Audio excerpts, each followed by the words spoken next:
We thought we were ready for our upcoming international vacation to Spain. Insurance, check. Documents, check. Then I asked Santiago, what if something happens to us and our son needs to access our phones or email? That's when we realized that our family would be completely digitally locked out if something were to happen to us, whether we were in Spain or something happened to us right here at home. Travel planning exposed gaps in our digital preparedness that we didn't realize existed. Today we're sharing what we learned and the simple steps we took to fix it. Welcome to Thoughtful Planning. I'm Honey. And I'm Honey's husband, Santiago.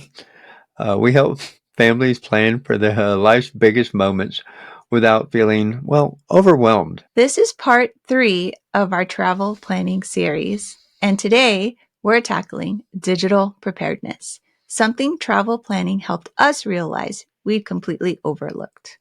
So, a quick note, we're not tech experts, nor are we giving you legal advice. This is just something we've learned from our experience in our recent travels. Always check with your specific devices and accounts and consult professionals for legal advice, or if you need some cybersecurity concerns answered, go to the professionals. So here's today's essential question. If something happened to you and you couldn't help yourself, could your family access the accounts needed to help you, both at home and while traveling? So we were preparing to go to Spain. Going through our checklist, we had our travel insurance sorted out.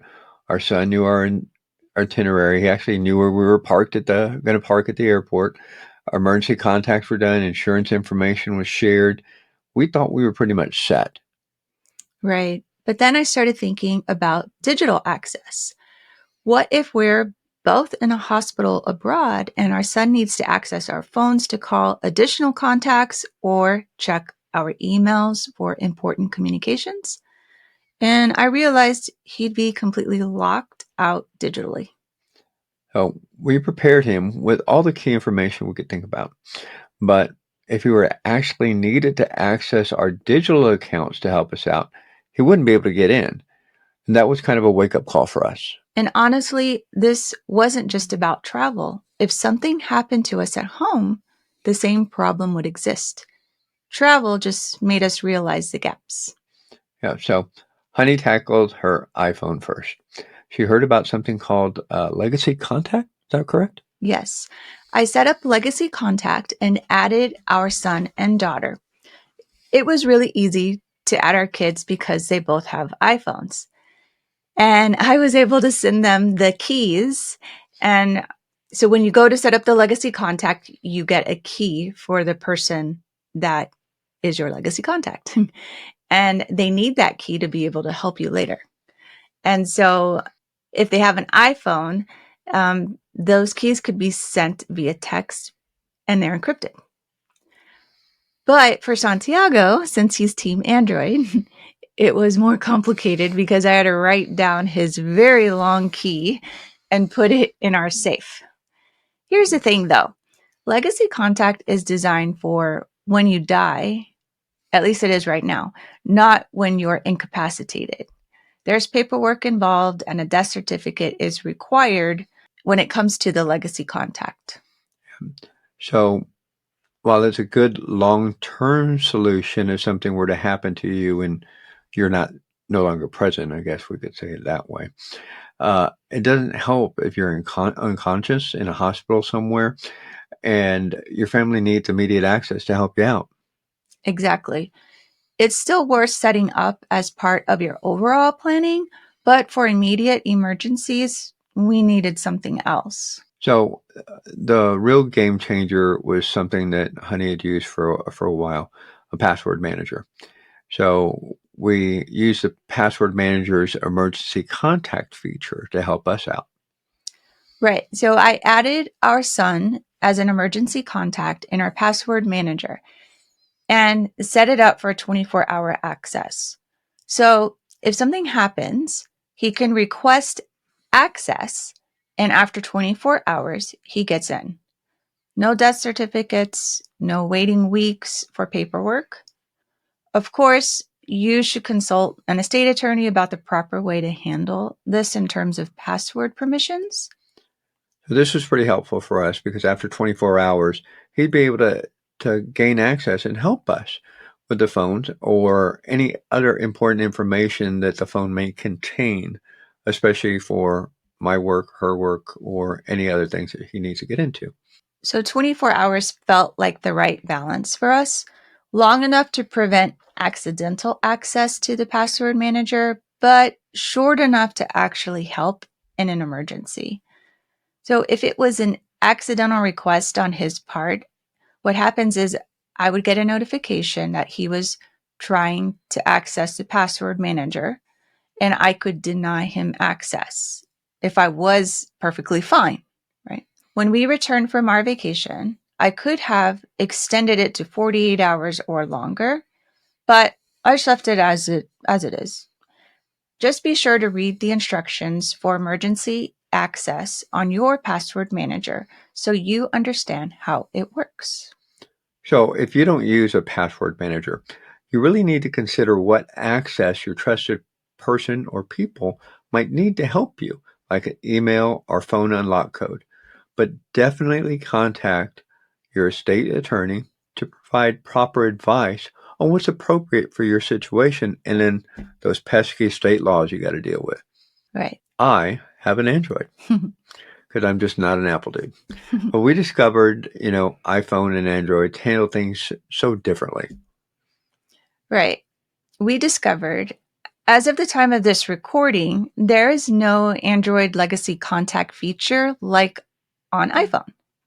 Instead, Android users need to set up Google Inactive Account Manager access.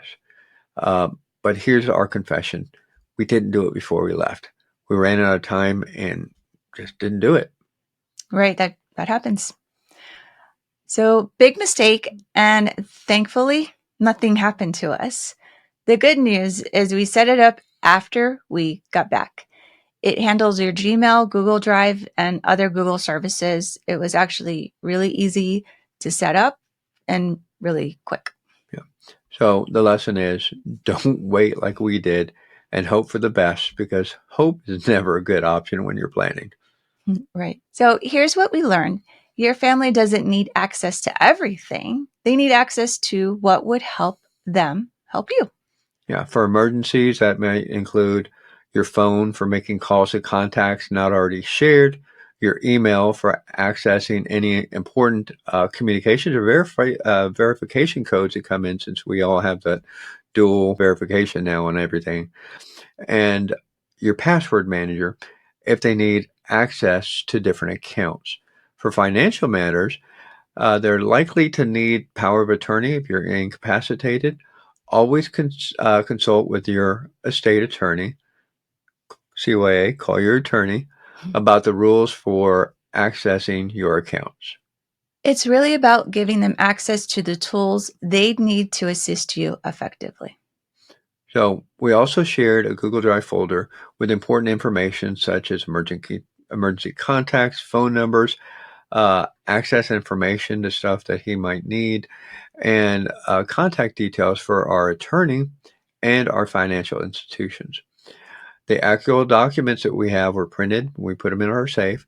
But this is just basic contact information that's easily accessible without full account numbers, since it's hard to say that everything's completely safe online. Here's what to do this week.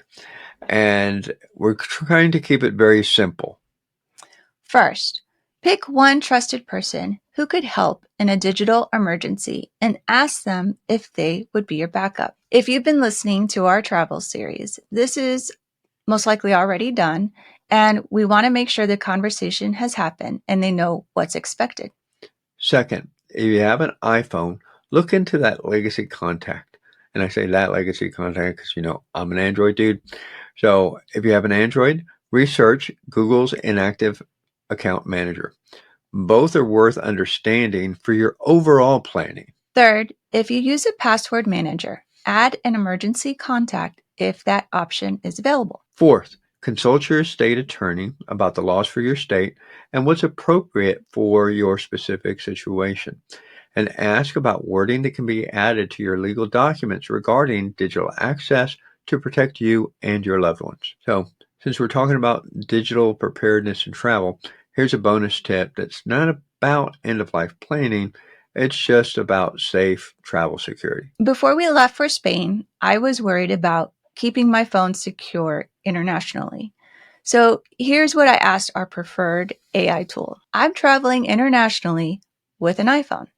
What safety and privacy settings should I check before I leave? Please provide a checklist with instructions. So Honey used the AI's helpful suggestions to set up her phone, and she found the recommendations useful for protecting her device while traveling. This isn't about family access. It's about protecting your device while traveling, and it's another layer of digital preparedness that's worth considering.